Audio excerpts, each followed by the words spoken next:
voice of Jesus say, "Come unto me and rest. Lay down, thou weary one, lay down thy head upon my breast." I came to Jesus as I was, weary and worn and sad. I found in him a resting place, and he has made me glad.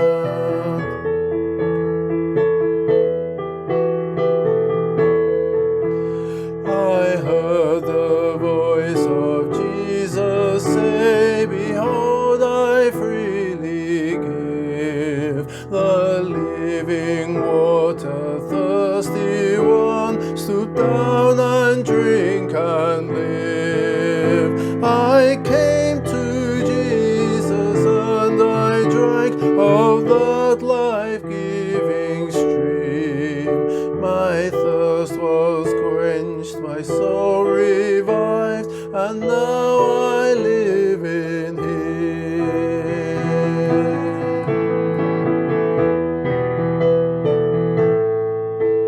I heard the voice of Jesus say, "I am this dark world's light.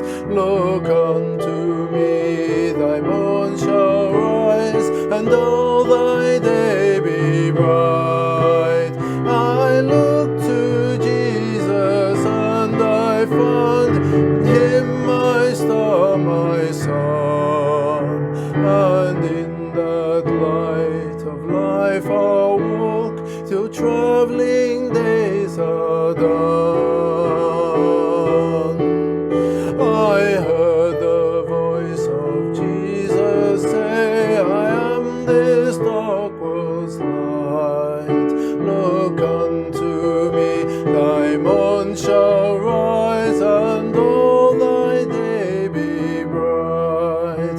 I looked to Jesus and I found in him my star, my sun, and in that light of life I'll walk till travelling days are done.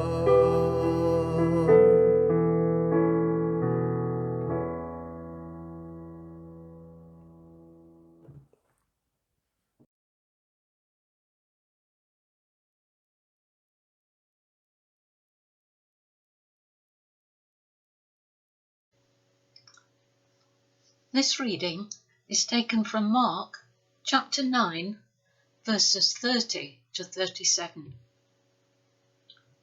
Jesus predicts his death a second time. They left that place and passed through Galilee.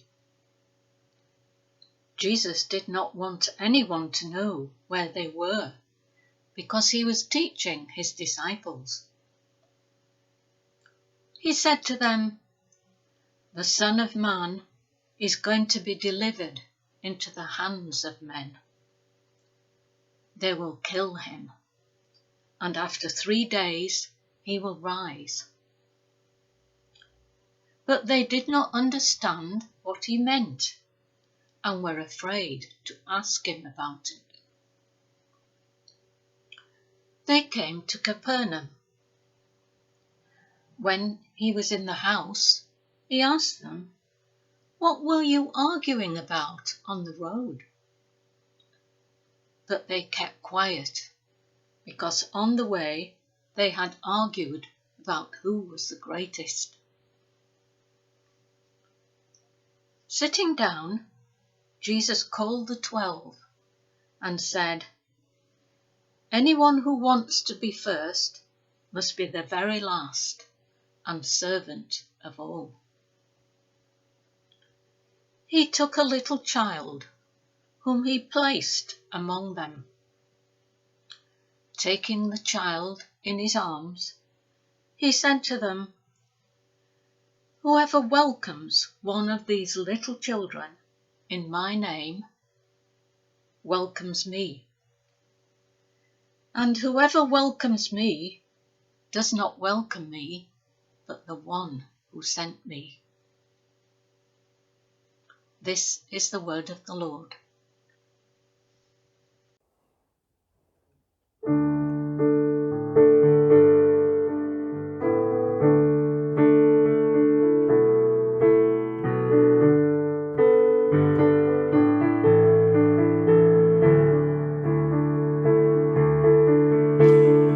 Be thou my vision, O Lord of my heart.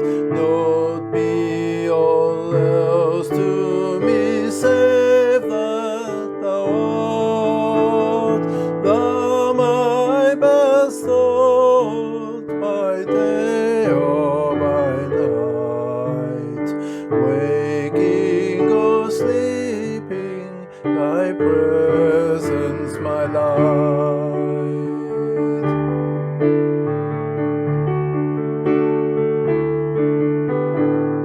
Be thou my wisdom, be thou my true word.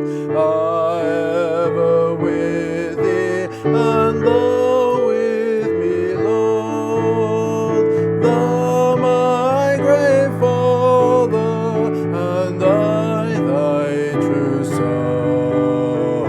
Thou in me dwelling, and I with thee one. Riches I heed not, nor man's empty praise. Thou mine inheritance, thou and always. Thou and thou only, first in my heart. My King of heaven, my treasure thou art.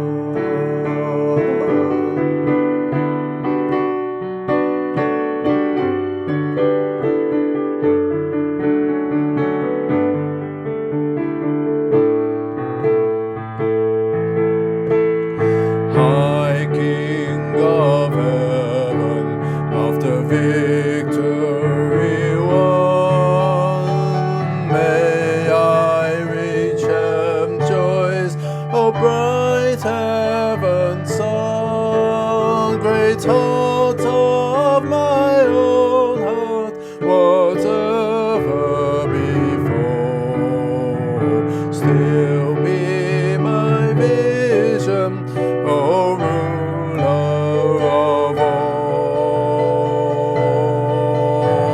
Great heart of my own heart, whatever befall, still be my vision, O ruler of all.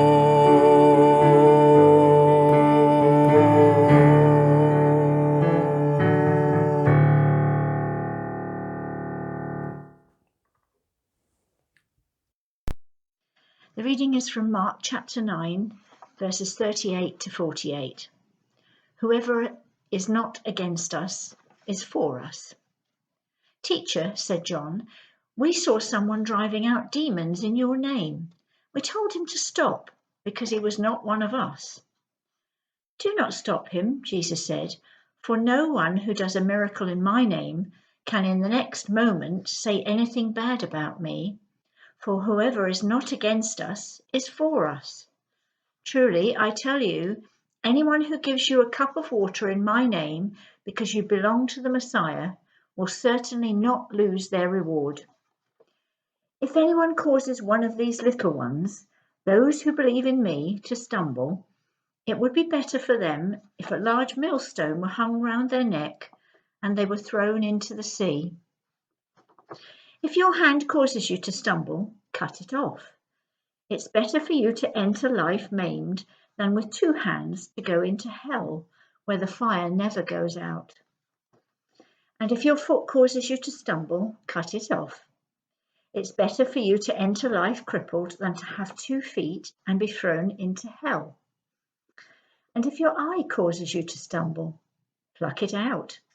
It's better for you to enter the kingdom of God with one eye than to have two eyes and be thrown into hell, where the worms that eat them do not die, and the fire is not quenched. This is the word of the Lord. Thanks be to God. Got my hat on, sunny day, lovely weather, a little breeze about. Have to watch out for the wind noise on the microphone as I feel it gusting up behind me already. So many things in our reading today. I'll skim through them all, or at least most of them. Jesus' disciples come up to him and say, people are casting out demons in your name. By which they meant, people are taking on your authority. And Jesus says, doesn't matter. Essentially he's saying, if they're doing it in my name, not in their own name, but under my authority, using my name as authority, that's all right. I'm not going to get annoyed about that. Because if people aren't against us, then, as far as I'm concerned, they're for us. It's a different picture from the Old Testament God, who was very jealous of his name and who he was, and should anybody assume anything of God for themselves, they were in for a great smiting. But this is God in Jesus, come to earth. I suppose we ought to just spend a moment on casting out demons. I wonder what you think was meant when they talked about these things, and in fact Jesus did exactly that. As the gospel stories relate, he cast out demons or impure spirits or unclean spirits. It's not something that fits in easily with modern life, modern approaches to medicine and health. To Jesus, demons were not only a real part of life, as he experienced it in his time, in his context. But they weren't only just that, they were a malign influence that had to be subdued. Looking at this with 20th, 21st century eyes and ears, was Jesus acting in ignorance? Now, people who are entrusted with nurturing and care of others and who pervert this to their own ends face a severe reckoning with God. Evildoers do not get away with it in eternity. Jesus goes on to talk about things that make you stumble. He turns to our own personal failings. It's beginning to sound like following Christ is a tough option. Do you know yourself well enough to be able to admit to weaknesses or pride? Just pause to think of the things you wouldn't want others to know about, or the things that your pride won't let you admit. Say you're a gossip spreader. The quick fix for gossiping: cut out your tongue. And if you're one of those people who write unpleasant comments on social media, cut your fingers off. Are you one who loves to hear gossip? Take out your ears. Are you one who likes to look on stuff that is not wholesome? Take out your eyes. It's a perfect answer, but it's a little messy. It's a little strong. but it is, in one sense, the only remedy. But Jesus is not meaning that we should do this literally, but figuratively. When we accepted Jesus Christ as Lord, if you accept Jesus Christ as Lord, you actually die with him in his death and rise with him in his resurrection. This is all part of accepting Jesus. This is not what happens at the end of your life. This is about the here and now. And in a sense, a very real sense, we become like Jesus. And Jesus did not have eyes that looked on the wrong sort of stuff or lingered on them. Jesus did not have ears that were tuned in to bad talk.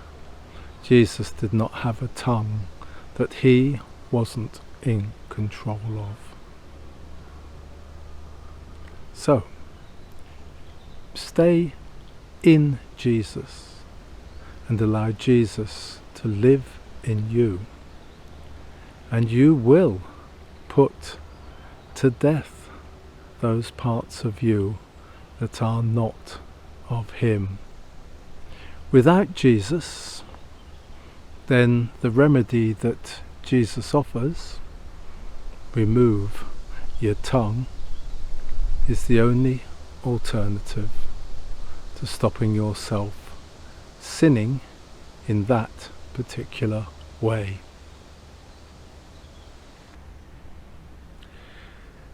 Jesus tells us that there may be pain in this life as we remove anything that stops us following his way. It's a struggle, but in Jesus there is forgiveness, and in Jesus there is hope. Forgiveness wipes out the past. Jesus fills your present moment, and hope secures your future. If I've wronged others, of course, then I do have an account with them as well, just as Zacchaeus, the corrupt tax collector, upon meeting Jesus and realizing just how he'd lived his life, made that promise to pay back 4 times to anyone he'd cheated, the amount that he'd cheated them by. 4 times. So we need generous and humble hearts in our dealings with people. Now, that description of hell. Let's take ourselves back 500 years and pop over to the little village of Wenhaston in Suffolk. It's actually quite similar to how all the other churches would have looked 500 years ago, but most churches in the area now have lost the feature that Wenhaston still has, a pictorial reminder of death, resurrection, judgment.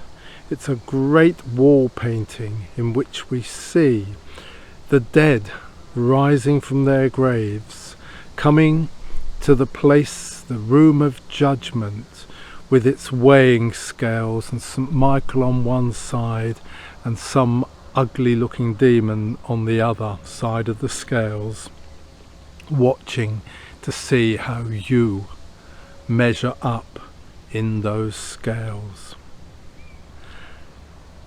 And of course, from that point, you're carted off to hell or led to heaven. The fear of God must have filled those poor people that you're sitting with 500 years ago. Humble, lowly, illiterate people, and what they stared at every Sunday was that picture. And artists' imaginations were allowed to run riot. Now, there's disagreement amongst different Christian denominations over what happens when we die. One thing I do know, and that is, I'll have no longer any influence in the process once I die. It's all gonna happen automatically from there. Just like I'm jumping on board a chairlift that's taken me up the mountain. There's no getting off. But I know where I'm going. Every Christian knows where he or she is going, to where Jesus has promised a place for us. Are you as certain of that destination? I have prepared a place for you, says Jesus. But it's the other place that causes so much controversy. People ask how a loving God can send unbelievers to a place with flesh-eating worms and relentless burning. Surely God loves us all. He does. So much that he sent Jesus to suffer and to die in our place. So, how can people, if they actually believe in hell, not want to accept the love of God in Jesus? It's free, all paid for by Jesus.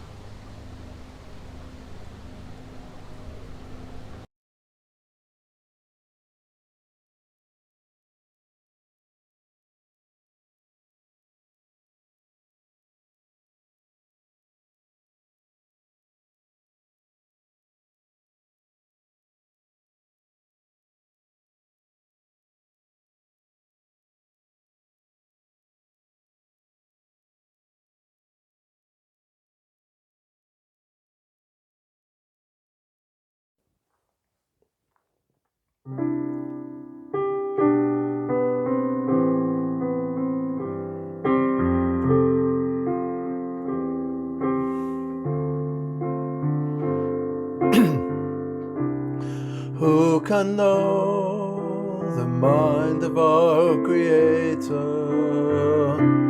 Who can speak of wonders yet unseen?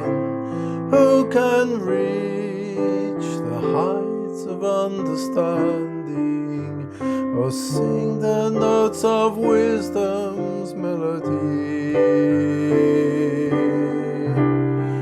Who has weighed the dust of every mountain? Who has walked the mysteries of the deep? Who has laid the earth on its foundations? And who commands the waves upon the sea? I stand in awe of you. I stand in awe of you. So glorious and true. I stand in awe. I stand in awe. You have seen the end from the beginning. You have been before the world began. You have reached to me within my darkness, and in the light of mercy now I see. I stand in awe of you. I stand in awe of you. So glorious and true. I stand in awe. I stand in awe. I stand in awe of you. I stand in awe of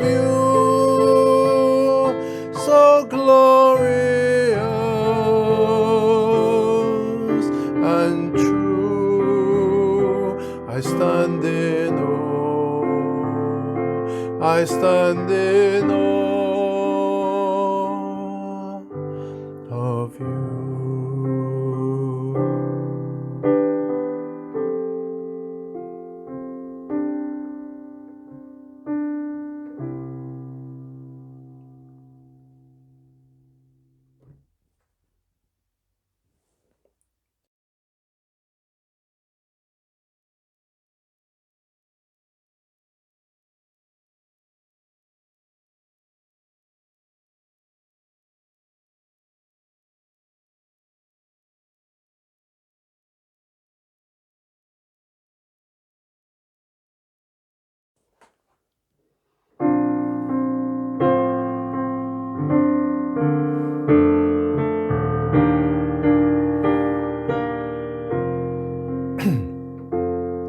Oh Lord, the clouds are gathering, the fire of judgment burns. How we have fallen, oh Lord, you stand appalled to see your laws of love so scorned, and life so broken. Have mercy, Lord, forgive us, Lord, restore us, Lord, revive your church again. Let justice flow like rivers, and righteousness like a never-failing stream.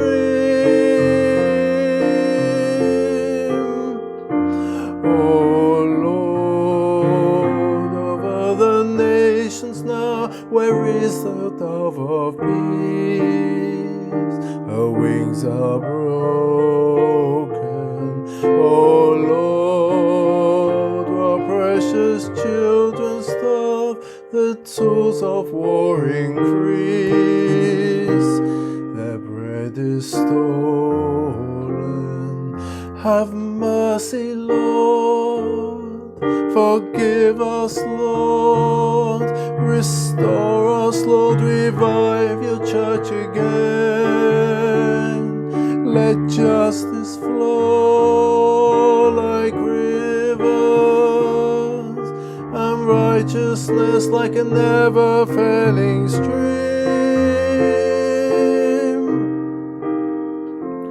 Oh Lord, dark paths are poised to flood our streets with hate and fear. We must awaken,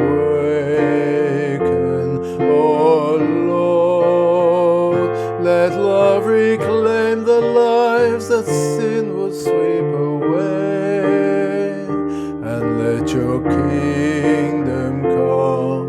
Have mercy, Lord, forgive us, Lord, restore us, Lord, revive your church again.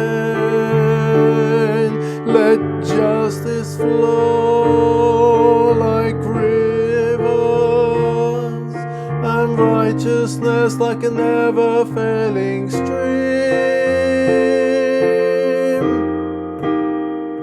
Yet, O Lord, your glorious cross shall tower triumphant in this land, evil confounding through the fire. Your suffering church display the glories of her Christ, praises resounding. Have mercy, Lord, forgive us, Lord, restore us, Lord, revive your church again. Let justice flow like rivers, and righteousness like a never-failing stream, a never-failing